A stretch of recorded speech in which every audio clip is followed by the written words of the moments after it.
الله الرحمن الرحيم الإخوة المواطنون. This was one of Hosni Mubarak's last televised speeches as the president of Egypt before he was deposed by a public uprising earlier this year. He's now facing charges of corruption and ordering the killing of demonstrators. More than 800 people died in the protests that ended a 3-decades-old regime. Mubarak's rule began in 1981.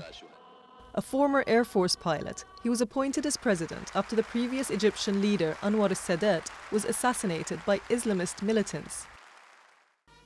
Mubarak maintained ties with the Israeli government and the US, an unpopular policy which had cost his predecessor Sadat his life. Mubarak himself has survived 10 assassination attempts. The Egyptian people grew familiar with the Mubarak family over the 30 years. Mubarak's wife Suzanne became known throughout the country for her humanitarian initiatives. Their eldest son Alaa led a relatively quiet life, and although he was seen to have benefited from the family name for his own business gains, it was his younger brother Gamal's increasing political role that would prove most destructive to the family legacy. A businessman by education, Gamal quickly rose to one of the most powerful positions in Egypt's ruling party, the NDP. Some of his business associates also began to amass political power, and many began to criticize them for widening economic divisions in the country.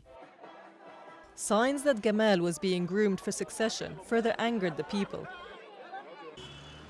Both Alaa and Gamal are also charged with corruption alongside their father in the highly publicized trial, a symbolic strike not just against Hosni Mubarak, but his entire family.